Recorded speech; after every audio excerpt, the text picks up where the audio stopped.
is about our, I think it's our 10th debate. 9. 9? Mm-hmm. Okay, we have one more, which is next week. No, you're right. What is today? The 12th? The last one is the 19th. And that one is should black youth join the police or not? We're going to start our program in the way that we should try to start all of them. We're going to remember our ancestors. That's really what this debate is about, you know. These debates are not really trying to prove who's greater than somebody else. We're actually trying to remember our ancestors and see what they can tell us for our current struggle and our current times. I'd like to bring up a young lady who's grown up in the struggle, and we're just so proud of her. She's going to do the libation today, and that's Sister Lenora Shaw. Please give her a hand.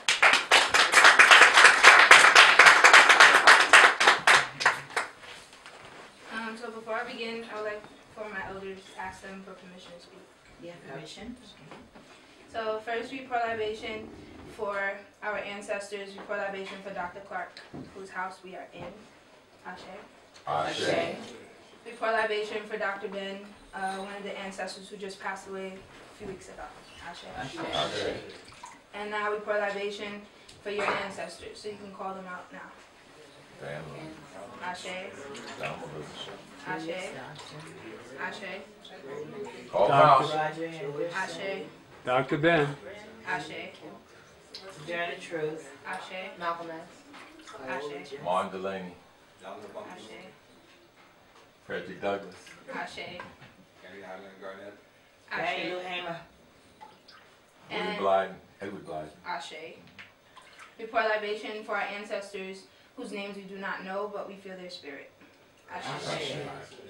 We pour libation for all the young people who have died due to police brutality. Ashe. And we pour libation for the young people who have not yet been born. Ashe. Ashe. Ashe. Ashe.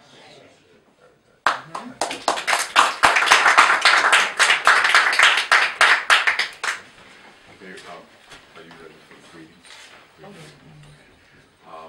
Brothers and sisters, I'm going to bring up a sister who is the co-chair of CEMOTAP and the co-chair of BAPA, longtime Harlem activist. She was the former director of public relations at Harlem Hospital for many years and retired about 30 years ago and has used her skills for our people.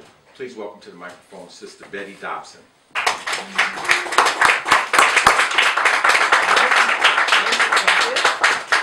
I want to welcome you. I see many faces that I haven't seen before.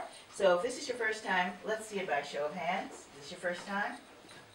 Well, I want to extend a very, very special welcome to you because this is what we are here for, to try to get more and more people involved in what we do here at the Dr. John Henry Clarke House. So it's my job to welcome you on both sides.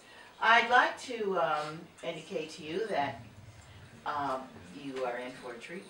You will hear from two very dynamic historians. And we'd also like you to know what happens here at the Dr. John Henry Clarke House. It's a house that was conceived of by Dr. Adelaide Sanford, who now resides in Philadelphia. She and her husband found this site and designated it as a site where African people could come to have their discussions, to strategize, to review their history, and to just enjoy each other. We had a spectacular week this past week. We've had summits and we've had transitional services. Dr. Ben, we said so long to him on both Thursday and Friday. Thousands of people came out to Abyssinian Baptist Church. And then we had the reparations summit, which is held by a brother from my hometown, Ron Daniels, Dr. Ron Daniels. And then, of course, Reverend Sharpen has had his summit downtown. So African people had a lot of stuff going on this weekend, and it's culminating here today. And I think it's only fitting. I do want to make one announcement. And that, what did I do with the paper? Lord have mercy. Okay, here we go. The Cultural Caravan is hosting a trip to Washington, and it features Egypt on the Potomac. Brother historian Anthony Browder. If you don't know who he is, you really should know. This is a brother who has taken it upon himself to take students to Egypt on archaeological digs, and he has uncovered many of the treasures that have been overlooked or they just didn't acknowledge, and he's turned them over to the Egyptian government. Dr. Browder and also psychiatrist Dr. Patricia Newton, they'll be a part of this journey to the sojourn to Washington, D.C. Very affordable. The price is only $225 for adults, $180 for children under 17. It's a round trip in a luxury bus. You'll stay in a 5-star hotel, free breakfast. Then you'll visit the Great Blacks and Wax Museum. I don't know how many of us have had the opportunity to visit the Great Blacks and Wax Museum. It's something that you should have on your wish list because it really is a very dynamic expression of our history, and it would be good for you and your children. And of course, if you can put together more than 10 people, you can get a discount. And Sister Louise Dente is sitting right here. She's the person who is the coordinator of this, and I urge you, if you haven't taken this trip to Egypt on the Potomac, please do so and see our sister here, and she'll be able to help you. Brothers and sisters, I do want to just say that Dr. Ben's service of transition was, I'm going to use white folks' word, spectacular. I don't know if you could express a funeral as being spectacular, but it came as close to being spectacular as one could possibly be. And there is one thing that I noticed that probably most people just took for granted. And it seemed to me there was at least 25 or 30 drummers there. And the thing that I found so incredible was that they all knew the rhythm. You know, it wasn't a bunch of random drumming. They all knew the rhythm. And it lit up in front of the church in the entire street. People came out of their homes, and it was looking out the window and moving. It was almost like a magical thing. That drumming just seemed to be infused the entire block, and it was a wonderful thing. And I know Dr. Ben would really have, been very pleased. And the person that's going to be participating in the debate today did a fantastic job as a master of ceremonies, and you can applaud him later when he comes to participate. Thank you for your time. Enjoy the afternoon.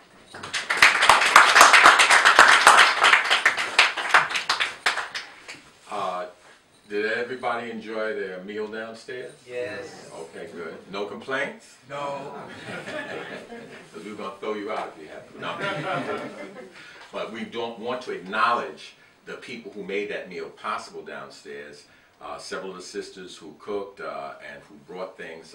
Sister Wimberly, who's there every week. She'll hear you. Give her a little hand clap, please. Sister Betty Dobson, who, in knowing that a lot of people are vegetarians, who puts her beans together. Give her a round of applause. And for all of them, they stay down there and serve. And then a couple of our young people, Brother Michael Bell, give him a round of applause. And of course, Sister Lenora, give her a round of applause. Anybody else that I didn't see or know that was involved downstairs? Yeah, we have two young ladies that were the volunteers. Yes, if you want to be a volunteer, just put an asterisk next to your name downstairs, and there is plenty of work here to do. Okay, enough said. I know you didn't come here to talk about the food. You probably didn't come here to eat. You came here for a different type of food, and we have plenty of it for you. We have a master historian and a master cultural scientist that are here today, and These people, both of them are not just in the books, they're also on the battlefield. So without any delay, the first side that's going to present the question is, who is greater? Frederick Douglass or Martin Delaney? Not going to mention any names, but there's some people who think that it's just a wipeout and like it's no contest. To the extent that you think it's no contest, I don't care which side you're on, but to the extent that you think it's no contest for one side or the other, it's probably an expression of how much you don't know the other person and their accomplishments. If we had a few people like both of these brothers right now, we would be in a lot better shape. So presenting the Frederick Douglass side is Master Historian, former faculty at Lehman College, Dr. William Seraille.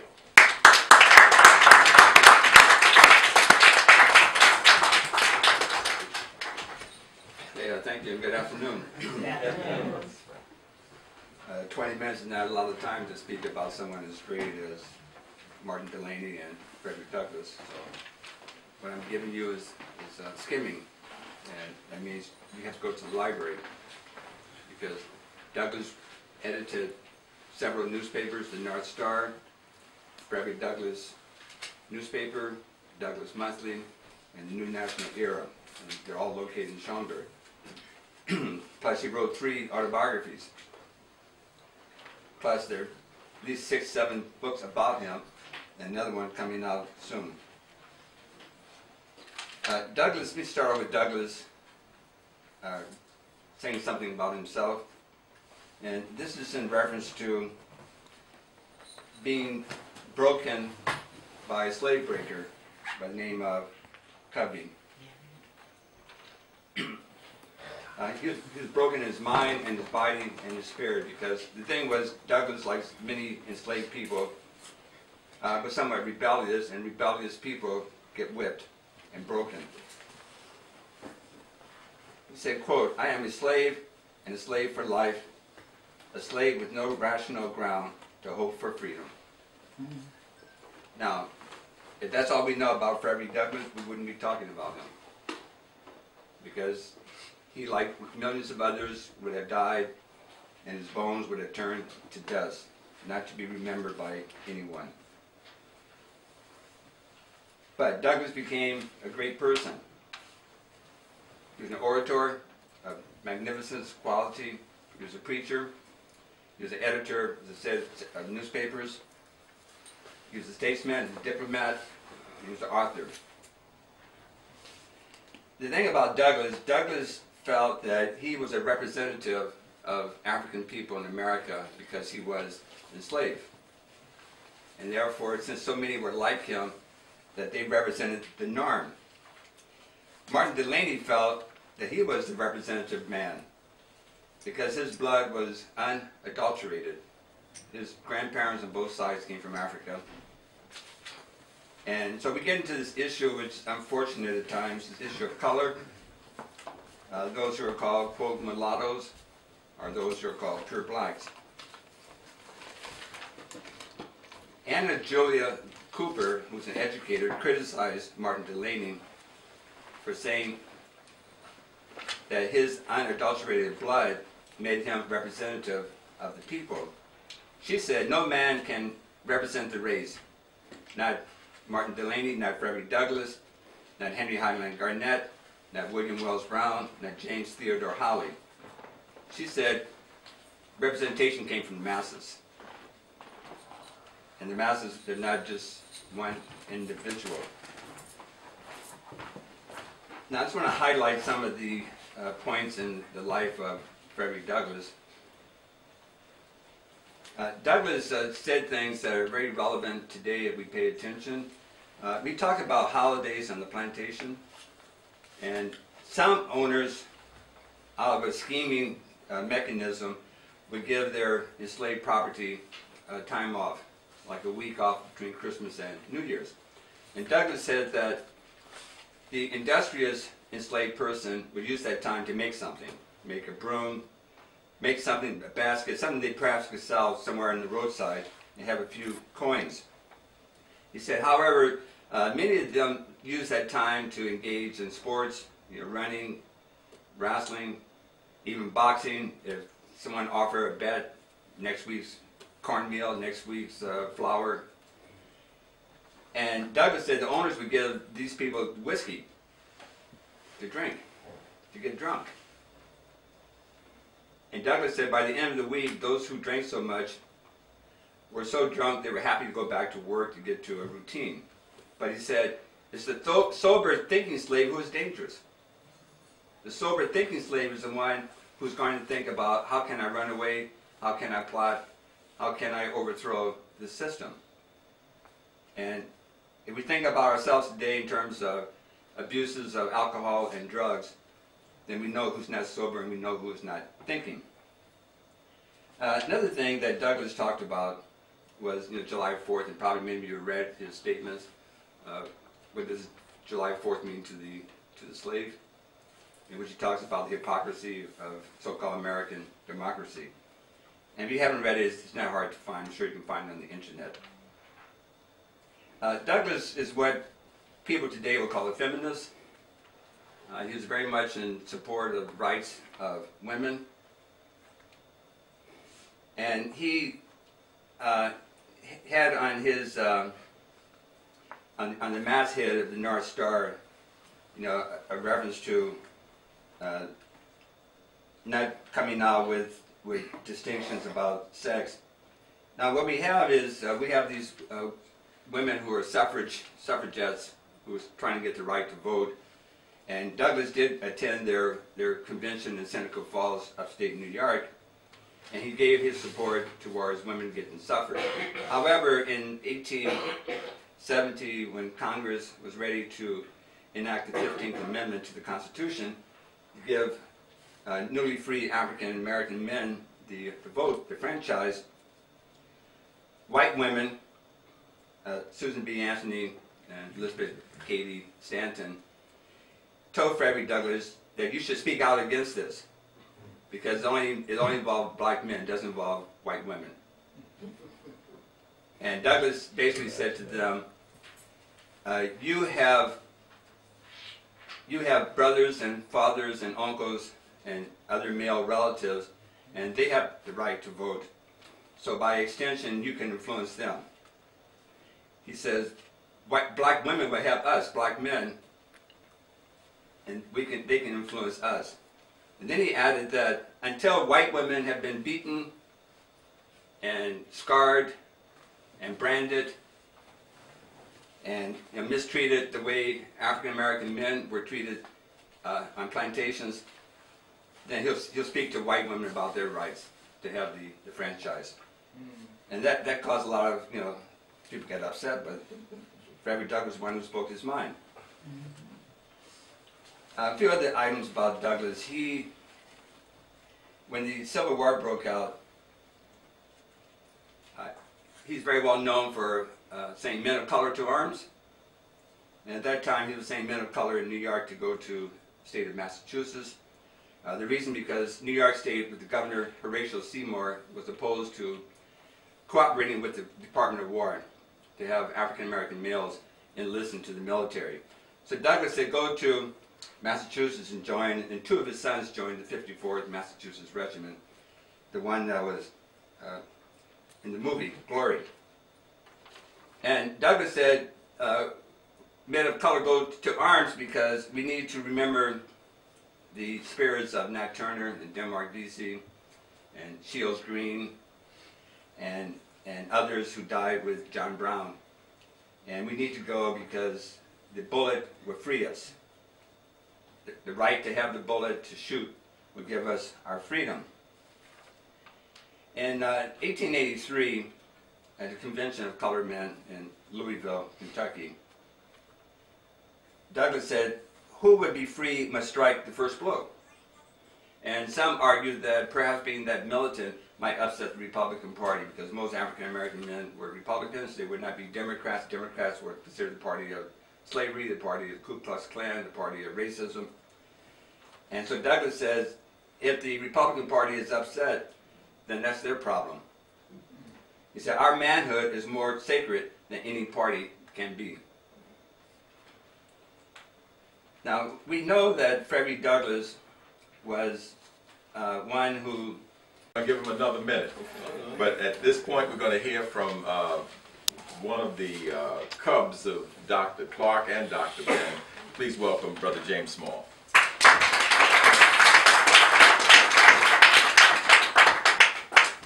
Good afternoon. Good afternoon. And Hotep. Now, it's difficult when you ask somebody to take sides against one of his great heroes, because I'm a Frederick Douglass man, and the very oath of our organization, Sons of Africa, is the speeches of Frederick Douglass. And we have to recite it even before our meeting. But I'm also a Martin Delaney man. They both, just to pick those two has been difficult to bring them together, because they both kind of fit, you know what I'm saying, at a time. And they represent actually a kind of position that we've seen throughout our history. You know, you got Delaney and Douglass in the dialogue that they're going through. You got Du Bois and Garvey with the dialogue they're going through. You got Malcolm and the King. You got the same discussion. Matter of fact, we've got that same discussion today. And how we resolve this discussion, we haven't arrived at. I think Delaney did offer, he wasn't just on one side, you know. He saw that both had to work together, but you could not leave Africa out of the picture. So I'm going to read a little bit of his biography, and then I'm going to talk about what I think was a little bit of his accomplishments. And then I'm going to see, like I said, it's hard, because I like Douglass too. Douglass is a great man, so you can't go for nothing. The professor just laid him out very well. So, okay, it takes a little minute. A little tired voice there. So, when we're talking about Martin Robertson Delaney, who was born in 1812, died in 1885, he lived an extraordinary, complex life as a social activist, a reformer, a black nationalist, an abolitionist, a physician, a reporter, an editor, an explorer, a jurist, a realtor, a politician, a publisher, an educator, an army officer, an ethnographer, a novelist, and political and legal theorist. A sketch of his career can only hint at the range of his interests, activities, and accomplishments. Born free in Charlestown, Virginia, now West Virginia, the son of a seamstress and a plantation slave. His mom was a free person. So in the law in Virginia at that time, if your mom was free and you were born, then you would be free. Delaney in the early 1820s was taken by his mother to Western Pennsylvania after Virginia authorities threatened to imprison her for teaching her children to read and write. In 1831, he moved to Pittsburgh, where he studied with Lewis, Woodson, and other black leaders and began his lifelong commitment to projects of black elevation. His organization, he organized and attended black conventions during the 1830s and 1840s. During the same period, apprenticed as a doctor and began his own medical practice. In 1843, he founded one of the earliest African-American newspapers, The Mystery, which he edited until 1847. In late 1847, he left The Mystery and teamed up with, oh my goodness, Frederick Douglass to co-edit the North Star, the most influential African-American newspaper of that period. After an approximately 18 months stint with Douglass, Delaney attended Harvard Medical School for several months, but was dismissed because of his color. There was I think the white students, it was him and two other students. And there was another medical school, I forgot the name, that was offering white kids to go to school, but they would only give you this medical education if you agreed to go to Liberia as a part of the colonization society. So Delaney did not want to work under the colonization society, so he applied to Harvard, that had accepted two other students. And so the white students in Harvard, some of them rejected that and wrote petitions and letters and caused the faculty initially deny them access. They were allowed in for one semester and then denied access again to the university. But he never gave up. He went on and he apprenticed, and he did actually become a physician. Outraged by Harvard's racism and the Compromise of 1850, in 1852, he published The Condition, Elevation, Immigration, and Destiny of the Colored Peoples of the United States, a book-length critique of the failure of the nation to extend the rights of citizenship to African Americans, and a book that concludes by arguing for black immigration to Central and South America and to the Caribbean, and later on he would talk about migration to Africa. And what he was looking at, he didn't just suggest everybody pack up and leave. He actually laid this thing out. He said, African Americans, many of us are becoming, and he used the term Anglo-Americans. And he said, but it was still possible to organize us into a national unit. And that national unit should find relationship with Africa. And those of us who wanted to leave, we should go to Africa and help to build national units in Africa. So that's not exactly an either-or deal. He wasn't talking either-or. I think he understood clearly. And so I'll do more of a summary of the thing. I don't read more Martin Luther. He's just a bad dude. But he actually, at some point, raises the money, and I think it was called the Niger Valley Expedition. And they go to West Africa. His mother, his maternal grandmom, had told him that his great-grandfather's name was Shango, which would suggest he was from the area of the Yoruba people. So he went to one of the most sacred Yoruba spiritual cities, a place called Abeokuta. And at Abeokuta, he was able to purchase land, cut a deal, a treaty with a chief who would later renege on the purchase. I don't quite know why. The British could have stepped in there, or it could have been about money that didn't come, and that sort of thing. But he did go to Africa at that very early date, and he did purchase land, hoping to set up an African-American colony that he said would be of very skilled persons that would lead the way for a larger immigration of African-Americans back to West Africa. Because he felt that the racism in this country was such that we couldn't really overcome it and build. And so he was pushing. I think the fundamental difference between him and Douglass was the notion of that we call nationalism today, or his sense of self-determination. I mean, it was at one convention, I think it's in 1854, if I remember the Cleveland Convention, where he says, if my wife and children, I would rather see my wife and children dead than to see them do mediocre work, meaning working for other people for pittance with no opportunity to advance. So he was pushing for self-determination to control the economic and the politics in the community where you live. One would think that's a notion that arose with Malcolm X, but it actually didn't. He was articulating that in that day and time, which even makes sense today. And so, of course, given the kind of support, one of the other things he argued with Douglass, and remember, him and Douglass isn't always at odds. Actually, most of their lives they're working together. And for the period at which they are at odds, it is really about serious ideological differences. It isn't just about color of the skin and texture and that sort of thing. It's about ideological differences. It's about what step are we going to take as a people to overcome our condition. And one of those things he felt that the movement represented by Douglass was depending too much on white support. And thus that white support had white influence. And he thought we should be having more independent support. And so that's when he was talking about the economic self-determination. And of course, you know, this is the time, as we've seen in our times, those who have the resources will support the more moderate enterprise. That's what happened in that day. It came to a point where he really couldn't fulfill the Niger Valley project of immigration.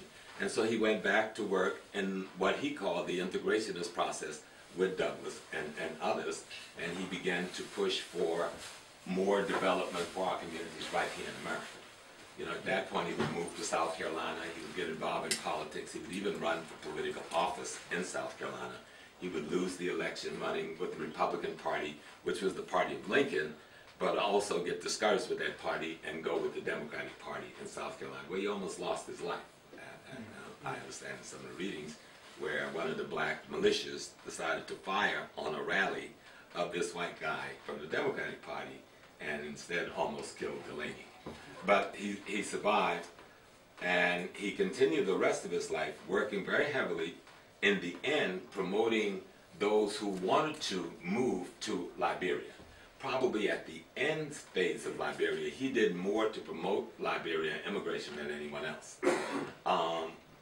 I happen to, of course, disagree with most people that the motivation of the American Colonization Society, the white people who formed it, may have been to set up a colony, but that was not the motivation of the black people who signed up to go to Liberia. And having been born and raised in South Carolina in such communities on the plantation, those kinds of discussions were still going on when I was growing up in your household. And so I saw Delaney as simply offering another position. I think he had gotten disgusted and discouraged with race relations in America, with the granting of rights in America to African people, and he thought that immigrating from here back to Africa or to a free Caribbean nation was a more viable alternative than staying in the United States of America. Douglass, like others after him had done, thought that this was the best place to take a stance. Now Delaney didn't fully disagree with that position. His problem was, like, take a stance to what degree? He was advocating picking up arms against enslavement before John Brown. And indeed, after he moved to Canada, and as a physician, he had meetings with John Brown. Even though John Brown is not one of my heroes, I want you all to be very clear about that. I think John Brown was operating around the Jayhawkers, white farmers' interests, and we just happened to be a usable tool to advance that interest. And we may have been smart enough, knowing that Douglass and Tubman and the others, and saying, okay, he can use us, we can use him too. And I think that worked out not too well in the end, but maybe it stimulated what became the Civil War and helped end at least that phase of slavery. But I think Delaney's position versus Douglass' position was a much more political, ideological difference. And the difference was, how do we reach this level of freedom that we want to obtain? One said we could reach it by staying and fighting right here in America, building here in America, intellectually and economically making ourselves strong here in America, and that would give us our goal. The other said that doesn't seem to be a truism. History says that's not happening, so let's leave this country, go back to the motherland, or go back to another black country where we have an opportunity to build a national institution that we could partner with. And he had even offered for those who stayed here that they would have as an intent to build a national community here that would have an allegiance and alliance with the national communities that was built elsewhere. And so, like I said, it's hard because you can't see them. Both of these men are so pro-black, you know, it's hard to juxtapose them in a real negative sense, because you've got to admire both of them. There's a couple other little things in my rebuttal I'll say about him that I thought was extraordinarily admirable for that day and time, but I'll end at this point. Thank you very much.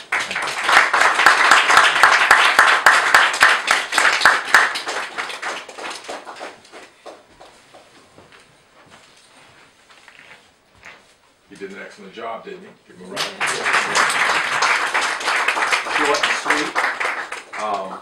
I see Dr. Seraille with a very grim look on his face over there, like he's planning to come back with a vicious rebuttal. And so I'm going to call back to the microphone, or the lectern at least, Dr. William Seraille. Well, I have some disagreements with Professor Smalls.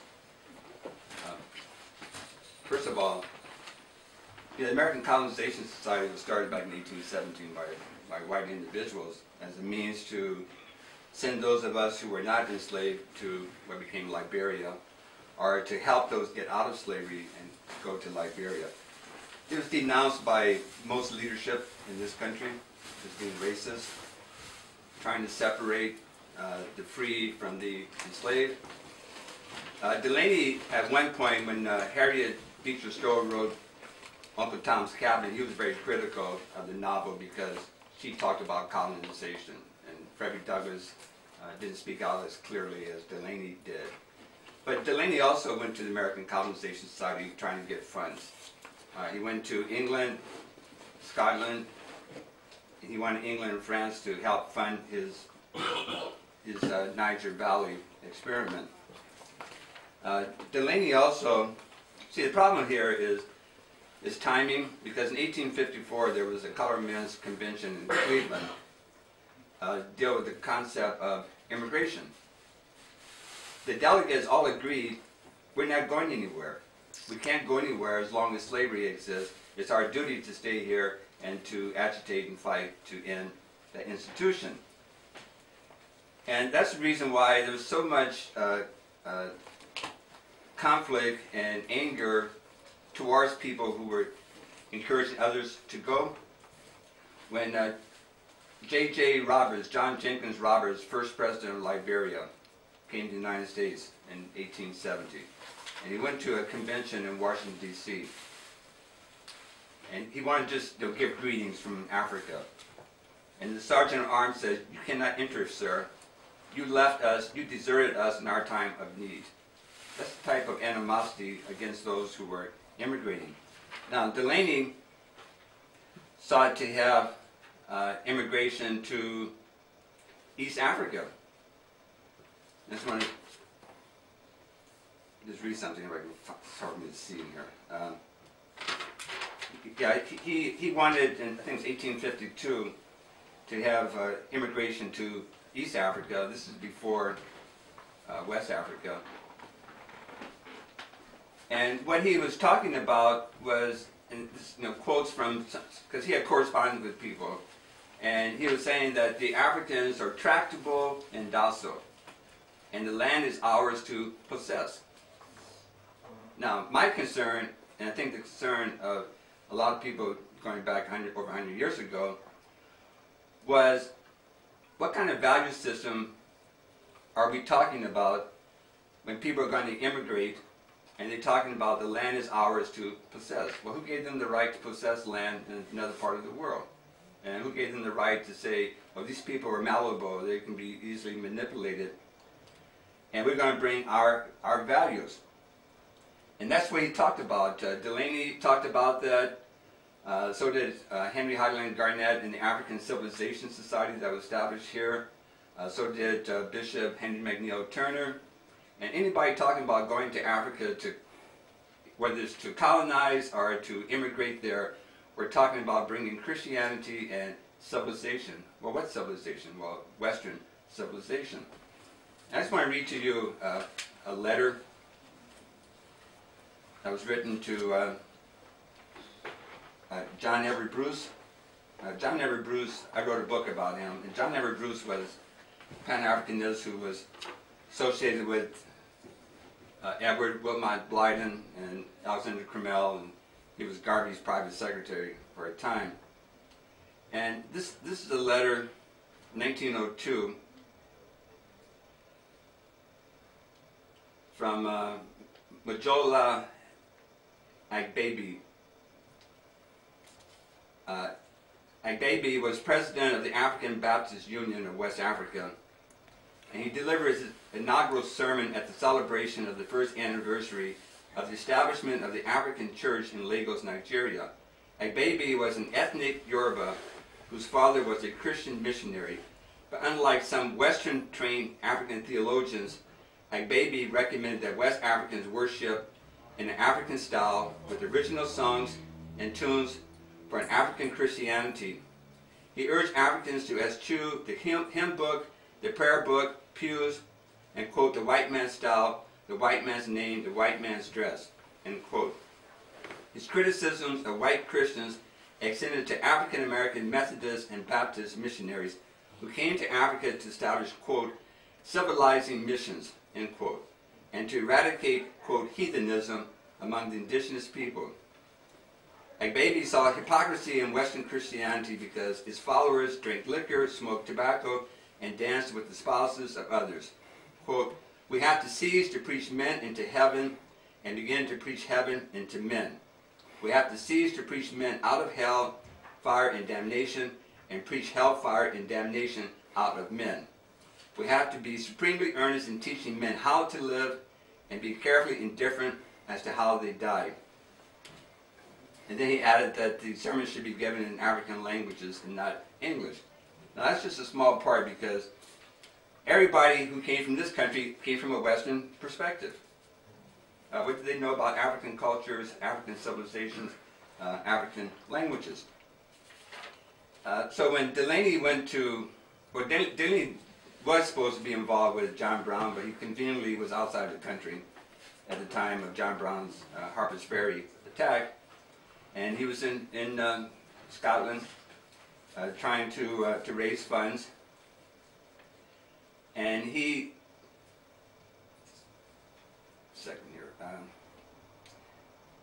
he was telling them, he's trying to get England to invest in cotton production in West Africa by saying that cotton was very silky and much better than the American South, and they can get more yields from the cotton in a year than you could here, and they wouldn't have to keep changing, replanting all the time, and that you had all these millions of people who were free, and had the free labor, and so he's trying to get that type of investment.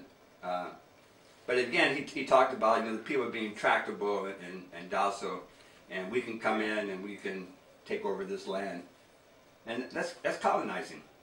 That's no different than what Europeans are going to do. The French, the Belgians, the Dutch, the Germans, and so on. After the war, Delaney does go down to South Carolina, and he does run for political office, but he runs on a fusion ticket. So you have a Democrat and you have a Republican running together. But see, keep in mind again, this is during Reconstruction. The Democratic Party is a reactionary party. It's the Night Riders, the Ku Klux Klan. It's the farmer slaveholders. And so for Delaney to join forces, regardless of reason, is something that people are going to object to. He was involved in the Freedmen's Bureau, and he was a sub-assistant commissioner in the Freedmen's Bureau, and he was involved in, there was some alleged conspiracy of insurrection at Port Royal in South Carolina.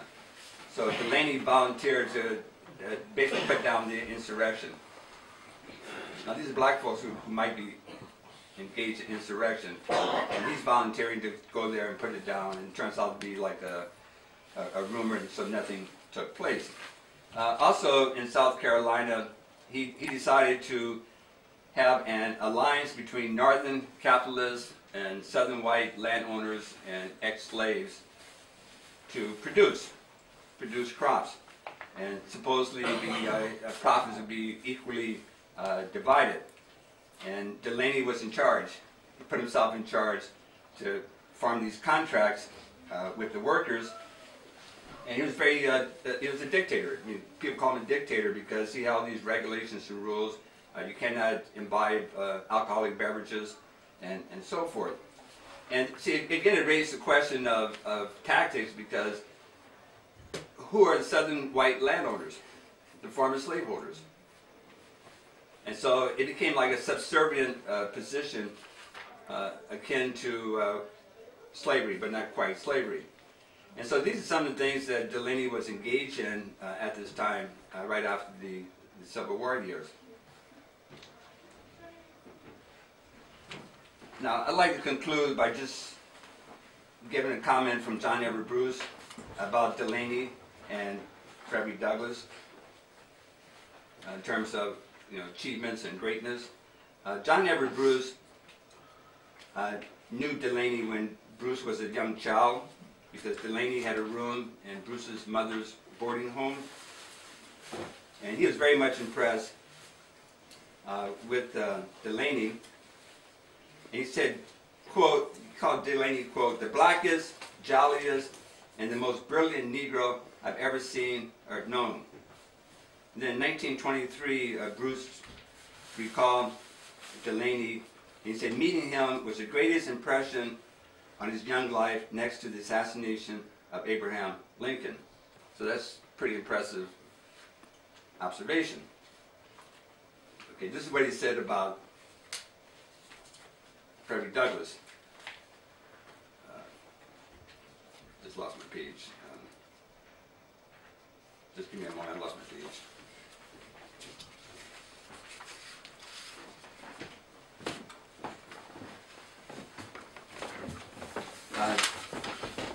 Bruce knew Douglass. See, Douglass was a character who had a lot of power. Douglass was marshal in Washington, D.C. Then became a recorder of deeds and received a lot of political patronage. As I said earlier, he was a diplomat to Haiti. And Bruce resented Douglass. A lot of people resented Douglass. They resented John R. Lynch, and they resented Blanche Kelso Bruce because they were getting a lot of the jobs, the appointments. And Bruce referred to Douglass as we and company. So he was very critical. A lot of people were critical. Bishop Benjamin Tucker Tanner was critical of Douglass. But they all came around. See, they all came back around in later years to be very supportive of Douglass. Bishop Tanner said that when Bruce was going to have a book of essays called the Eliot Reader, after Robert Eliot, he was told he should call it the Douglass Reader, in favor of Frederick Douglass, and everybody should name a son or a daughter Frederick or Frederica. And that's the eminence that they held him in. Okay, just a second. So Bruce was critical, but then Bruce came around too in a later time, and this is what he said about Frederick Douglass.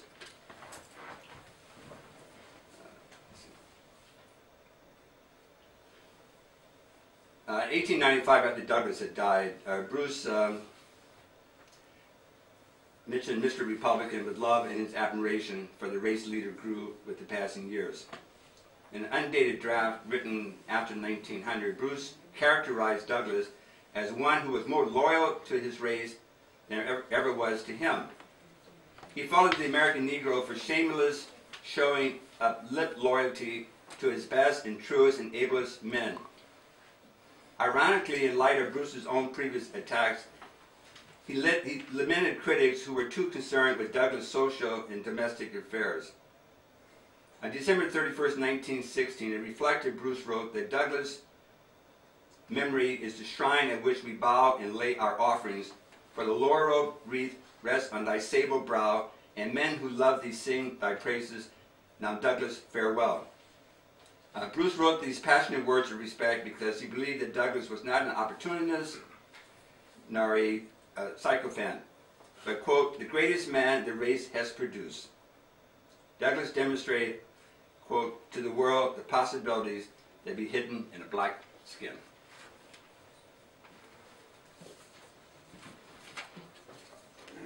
I'll let Brother Smalls come back.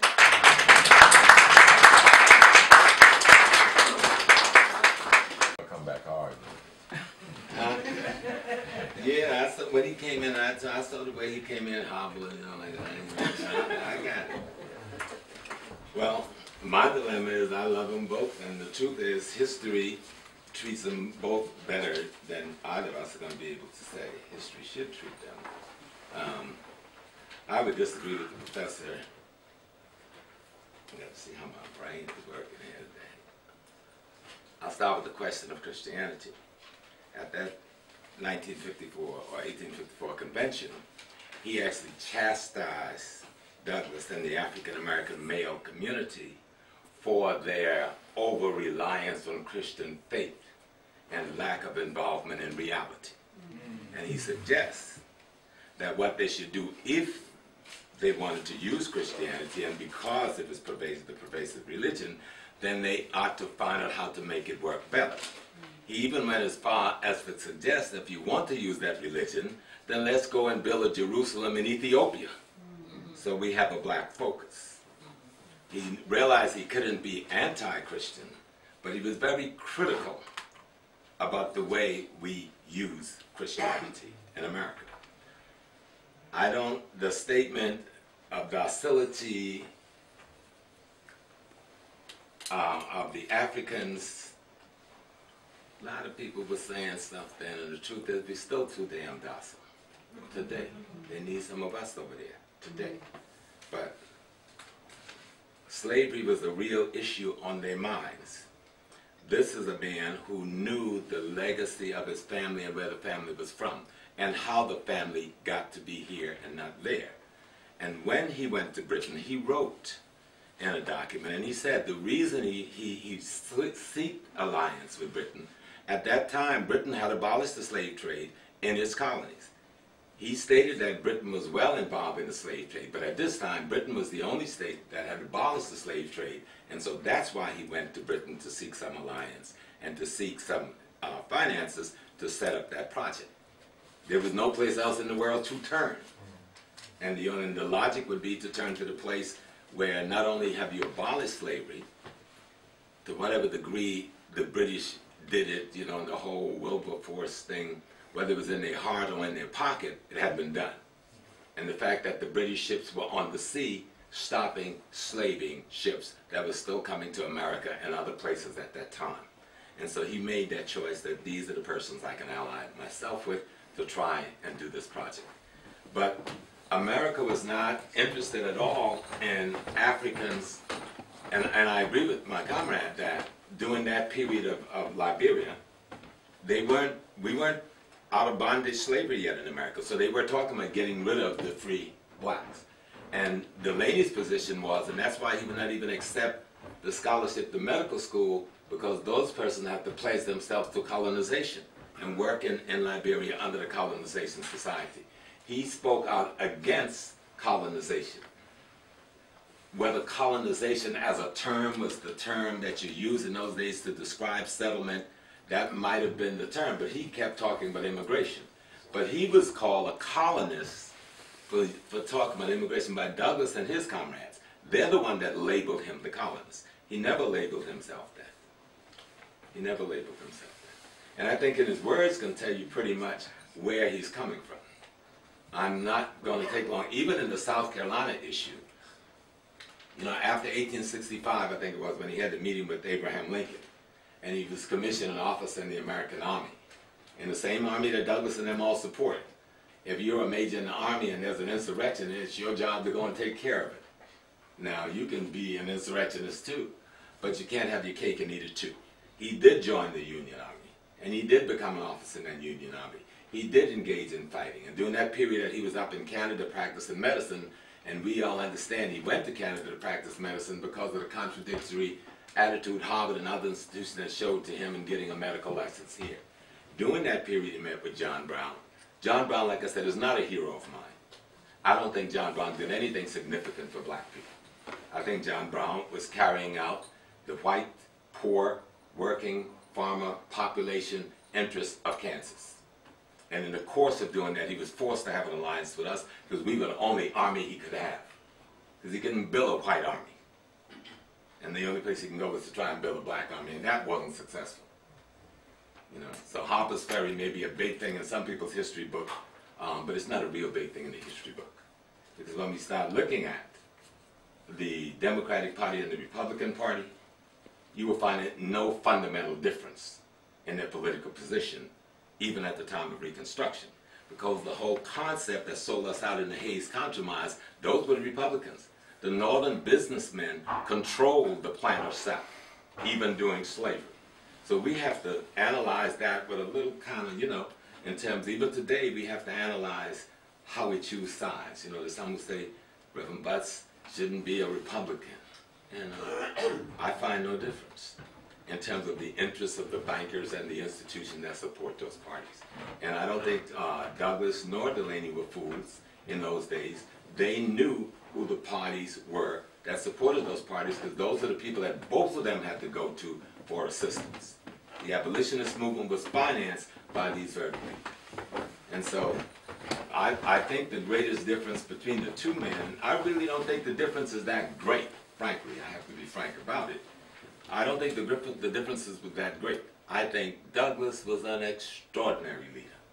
We could find picky little things and who he married and all the little stupid things, but that didn't stop him from being the great man and doing the great things that he did. I think Delaney, you know, even today, advocating for going back to Africa meets the same opposition for the same reason his men then. Ignorance, fear, and a negative socialization that has produced an Anglo-African who sees himself as favorable to a relationship with the Anglo-American rather than a relationship with Africa. I think that was the discussion then. I think that is the discussion now. And the thing I would want to bring to the table in the end was that the way of Delaney wasn't taken. The way of Douglas was taken. And look at our situation now.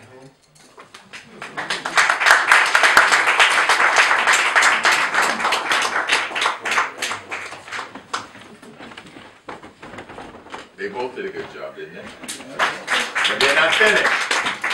But they're not finished. In past debates, it's always been the same, that when the question and answer period comes, I think that's when they really have to dig deep, because you are able to ask them questions. Now, what we're going to do now is basically just take a collection. I'm going to ask Sister Betty Dobson to come up and take the collection if she would.